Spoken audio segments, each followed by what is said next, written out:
بسم الله الرحمن الرحيم. Kalimatul ikhlas wa ala dini nabiyina Muhammadin sallallahu alaihi wasallam wa ala millati abina Ibrahim hanifa muslima wa ma kana minal musyrikin.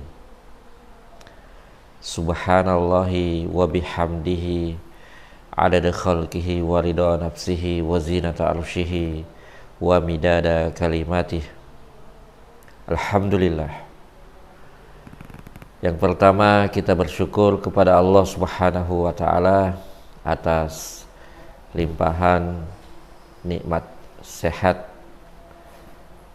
nikmat hidayah, nikmat iman dan Islam, yang ketika itu semua berkumpul pada diri manusia, maka sesungguhnya ia telah mendapatkan hari yang sempurna baginya. Alhamdulillah. Bapak, Ibu, jamaah Masjid Al-Ma'arij, pengajian Sabtu subuh ya, yang Allah Subhanahu wa taala muliakan, ada satu kata atau potongan kalimat yang jadi pelajaran kita yang terdapat di dalam Al-Quran, di mana pada kisah Nabiullah Yusuf alaihissalam, saudara-saudaranya berulang kali mengucapkan potongan kalimat ini. Apa ungkapan yang dimaksud itu? Allah Subhanahu wa taala mengabadikannya, wa nahnu usbah, padahal kami kelompok yang kuat ya. Jadi ungkapan ini diulang oleh saudara-saudara Nabi Yusuf untuk memastikan, meyakinkan kepada orang tuanya saat itu, Nabi Yakub, ketika mereka minta izin ingin membawa Yusuf kecil untuk bermain bersama. Ya, kita sudah paham ceritanya. Tapi yang menarik karena kalimat ini diabadikan di dalam Al-Quran. Wa nahnu usbah, bahwa kami adalah kelompok yang lebih kuat. Kami adalah golongan yang lebih baik ya. Kami adalah manusia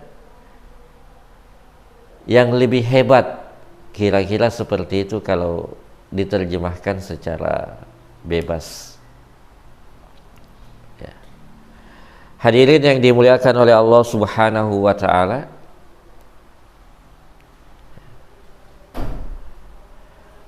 ini tentu satu sisi merupakan kecenderungan manusia bahwa terkadang ada perasaan dalam diri, merasa jumlahnya lebih banyak, merasa tenaganya lebih kuat, otaknya lebih pintar, dirinya lebih mampu, anggotanya lebih banyak ya, dan seterusnya ya. Dan banyak lagi perasaan-perasaan lebih, tanda kutip, yang biasa menghampiri manusia ya. Terkesan sederhana sebagai ungkapan pada diri sendiri, tapi sesungguhnya disinilah pelajarannya, bahwa seperti itu halusnya bisikan hawa nafsu atau bisikan setan itu ketika ingin memperdaya manusia. Kita tentu masih sangat ingat pelajaran dari kisah Nabi Adam dan iblis ketika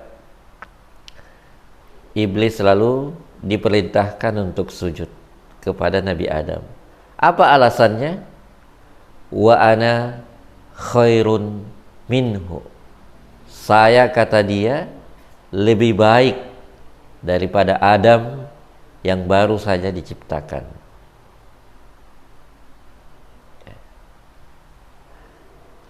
Merasa penciptaannya lebih mulia karena dia diciptakan dari api, sedang manusia Adam hanya diciptakan dari tanah. Ya.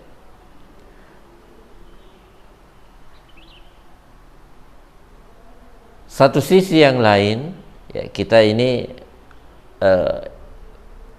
ingin merefleksikan kalimat tersebut. Di sisi lain,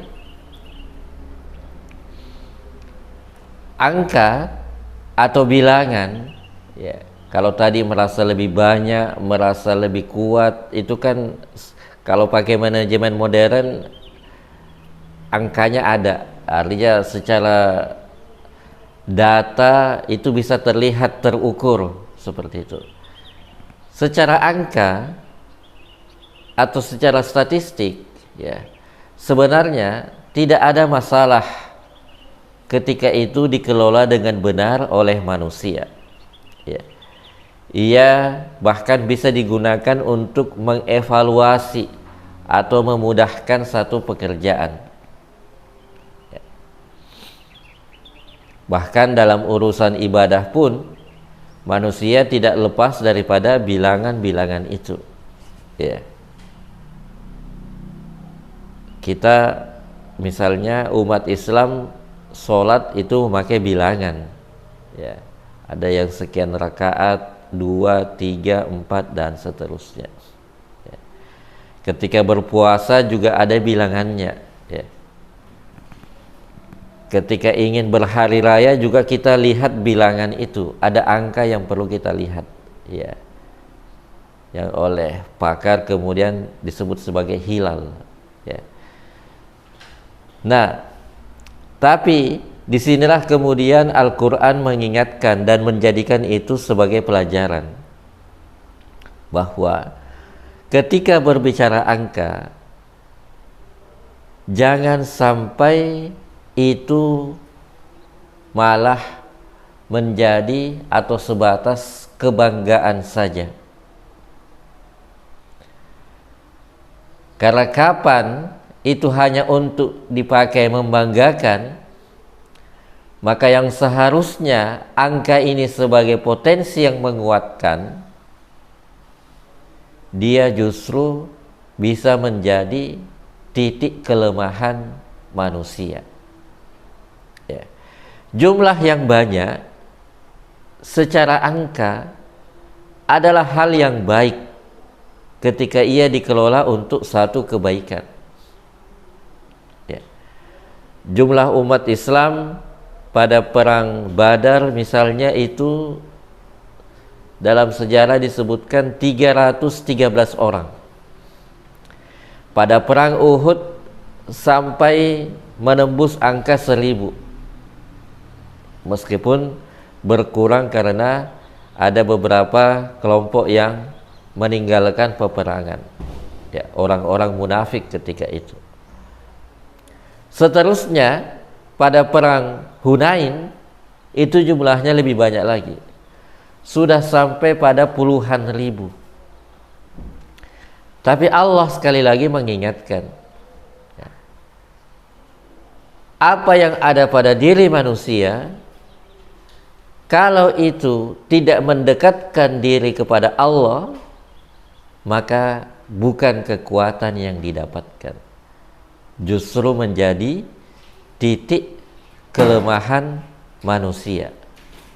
Misalnya di dalam surah At-Taubah Allah Subhanahu wa taala mengingatkan, wa yauma hunainin id a'jabatkum kasratukum falam tugni ankum syai'a. Pada perang Hunain ingatlah ketika jumlahmu sudah lebih besar dan itu hanya membanggakan kamu, padahal jumlah yang banyak itu sama sekali tidak berguna bagimu. Apa yang terjadi? Wadaqat alaikumul ardu bima rohobat thumma wallaitum mudbirin. Bumi yang luas ini terasa sempit ketika tidak lagi melibatkan Allah Subhanahu wa taala. Kalian lalu berpaling ke belakang dan lari meninggalkan medan pertempuran. Secara angka jumlah kaum muslimin pada saat itu lebih banyak. Tapi sekali lagi ketika yang dimiliki manusia tidak mendatangkan kedekatan yang lebih baik, hubungan yang lebih baik dengan Allah, maka bukan kekuatan yang didapatkan, justru menjadi titik kelemahan manusia. Bapak Ibu yang dimuliakan oleh Allah Subhanahu wa taala, maka inilah yang menjadi renungan kita di kesempatan Sabtu pagi ini, bahwa sekian banyak nikmat masih terus Allah berikan kepada kita semua. Alhamdulillah, itu kita syukuri. Ya. Secara kehidupan dunia banyak hal yang kemudian itu sudah kita capai. Nikmat keluarga, anak-anak, materi, pekerjaan, dan semuanya Allah terus curahkan kepada kita semua. Tetapi sekali lagi inilah renungannya, bahwa angka atau nikmat atau apapun itu yang kita miliki, ketika ia terbilang banyak tapi kemudian tidak membuat kita lebih baik, maka Allah mengingatkan untuk berhati-hati. Jangan sampai justru kita yang tertipu dengan diri sendiri. Justru kita menjadi orang yang tertipu dengan apa yang kita miliki. Dan inilah yang menimpa sebagian manusia modern hari ini. Manusia modern hari ini justru menjadi orang yang gelisah dengan apa yang dimilikinya. Justru menjadi orang yang khawatir justru dengan apa yang dipunyai. Ia justru semakin tidak bisa tidur ketika memikirkan apa yang dimilikinya. Ini kan rumit, ya. Bagaimana mungkin dia yang memiliki sekian banyak fasilitas, tapi sebatas istirahat, tidur saja dia tidak mampu. Kekayaannya melimpah, ya, rumahnya yang besar, hartanya yang banyak, Tapi kemudian dia justru menjadi orang yang tidak tenang di dalam hidupnya.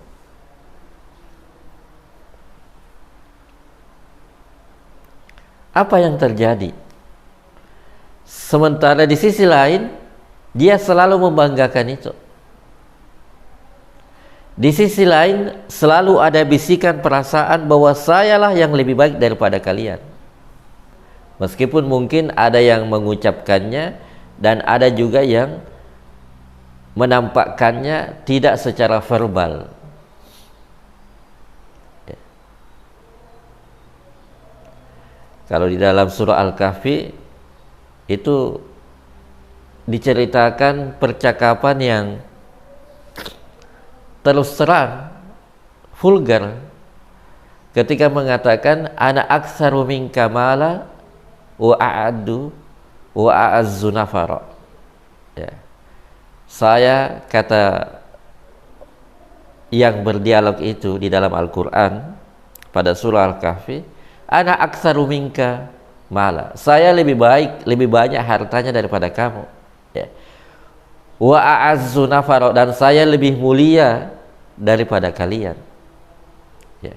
Ada orang sampai mengucapkan seperti itu. Ada juga tidak mengucapkannya secara verbal, tetapi menampakkannya dengan kehidupannya yang hedonis, ya.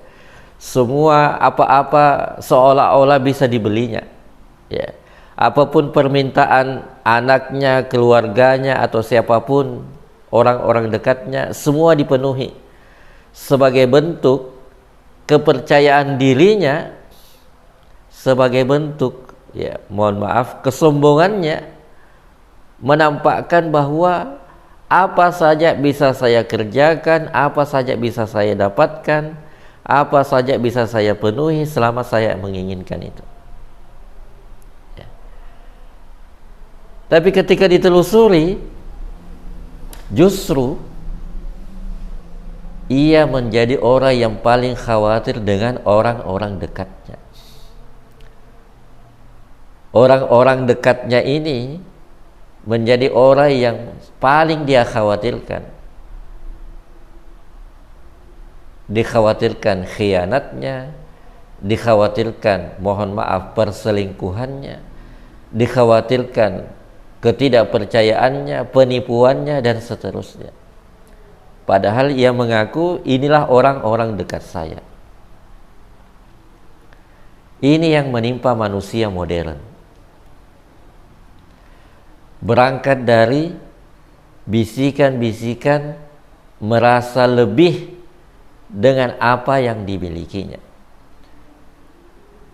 Saudara Nabi Yusuf, kalau kita kembali kepada cerita di awal, mengatakan itu juga, wa nahnu usbah, kami adalah yang lebih kuat. Setiap pekerjaan yang dibutuhkan bantuannya oleh orang tua, oleh keluarga, kami yang menjadi terdepan menyelesaikan masalah itu. Urusan menggembala ternak yang begitu banyak, puluhan, itu kami yang melakukannya, ya. Urusan membantu di rumah, ya, contoh misalnya membelah kayu atau mengangkat air atau apa, ya, kita membayangkan bagaimana kehidupan pada saat itu, ya. Itu semua diklaim sebagai mereka yang menyelesaikan pekerjaan itu.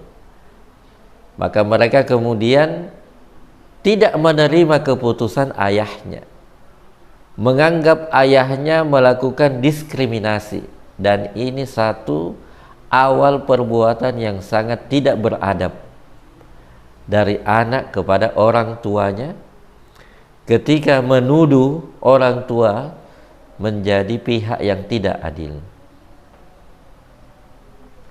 Ini adab yang hilang dari anak ketika sudah menganggap orang tua tidak lagi adil di dalam keluarga. Ini adab yang sangat buruk.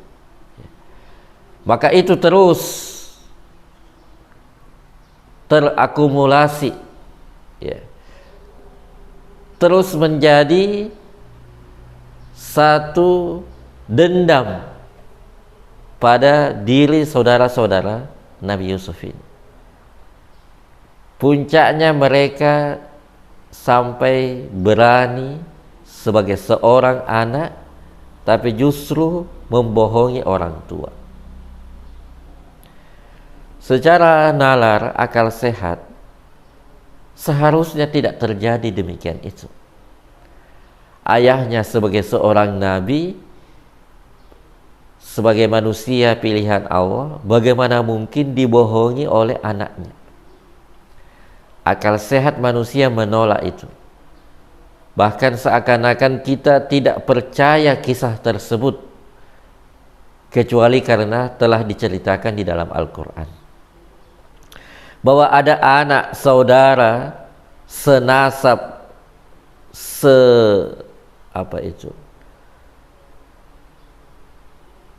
masih dalam darah yang sama, tapi kemudian merencanakan pembunuhan. Ini terakumulasi terus. Ya. Semua penyakit hati muncul dalam diri manusia. Tega membunuh saudara, setidaknya merencanakan perbuatan jahat itu, yang dalam agama disebutkan sebagai dosa yang sangat besar. Ya. Kalau dalam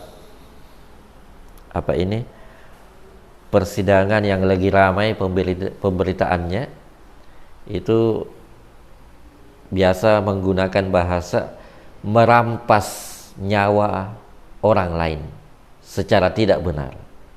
Artinya benar-benar ini satu perbuatan yang luar biasa, tapi itu pernah terjadi, direncanakan oleh saudara untuk ditimpakan kepada saudaranya sendiri. Ya. Berbohong kepada orang tua yang notabene yang melakukannya adalah anak-anaknya mereka.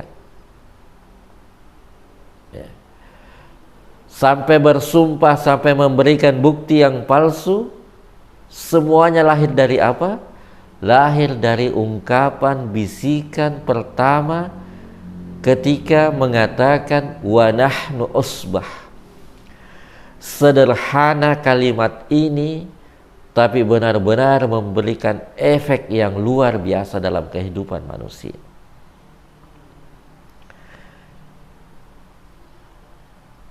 Yang tadi kita katakan, ketika manusia modern ditimpa penyakit wa nahnu usbah ini, maka istri justru menjadi orang yang sangat dicurigainya, padahal dia menjadi orang yang terdekatnya.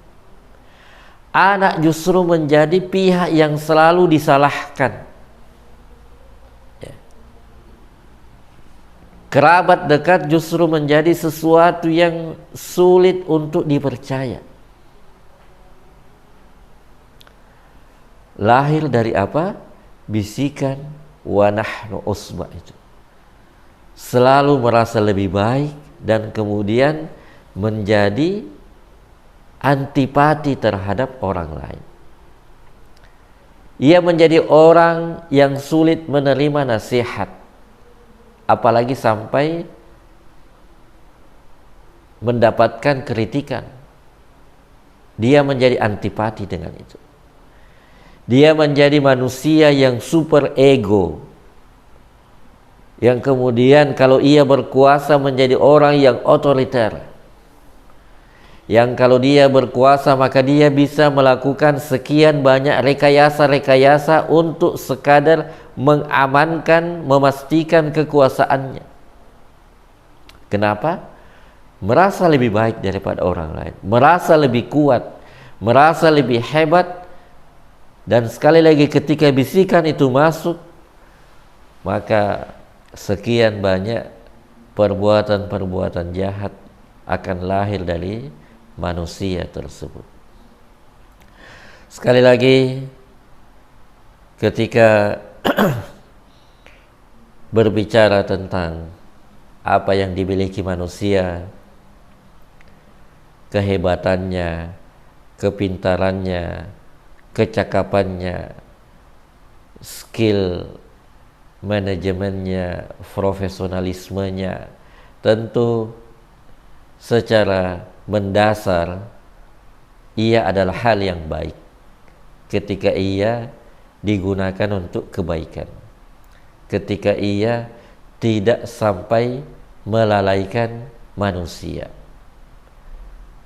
Tetapi ketika itu melalaikan manusia, maka potensi baik ini menjadi menjadi bumerang, senjata makan tuan, menjadi sesuatu yang kemudian ia sendiri tidak mampu mengendalikan dirinya. Kalau di dalam ayat yang lain dikatakan wa gharratkumul amani hatta atakumul yakin, atau seperti yang disebutkan di dalam Al-Quran, bahwa dia tertipu dengan angan-angannya sendiri. Wa gharratkumul amani, dia terpedaya justru dengan apa yang menjadi orientasi hidupnya. Ya. Hidupnya hampa karena yang dikejarnya sesuatu yang sifatnya ilusi, sesuatu yang tidak pernah mendatangkan kebahagiaan secara hakiki. Maka terjebaklah dia dalam kehidupan yang hedonisme, yang materialisme, yang semuanya diukur dengan ukuran-ukuran kebendaan. Ya, kalau bahasa milenial, dia terjebak ke dalam dunia gemerlap. Ya, seakan-akan masalahnya selesai pada malam itu. Tapi hakikatnya justru itulah yang menambah masalah dan memperbanyak beban di dalam hidupnya. Wa gharratkumul amani, ia tertipu dengan cita-cita dan angan-angannya sendiri. Semoga Allah Subhanahu wa ta'ala senantiasa memberikan hidayah kepada kita, menguatkan keistiqomahan kita, menguatkan ibadah kita, karena sesungguhnya inilah yang bisa menyelamatkan kita dari kehidupan dunia yang memang fitrahnya adalah penuh dengan tipu daya. Hadanallahu wa iyyakum ajmain. Ini yang bisa kami sampaikan di kesempatan Sabtu pagi ini. Mohon maaf atas apa yang kurang berkenan. Hadanallahu wa iyyakum ajmain. Assalamualaikum warahmatullahi wabarakatuh.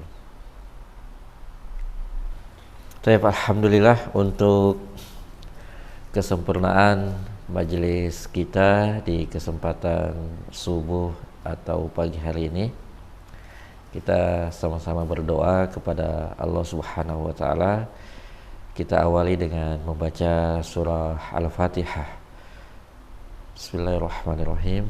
Alhamdulillahirabbil alamin, arrahmanirrahim, maliki yaumiddin. Iyyaka na'budu wa iyyaka nasta'in.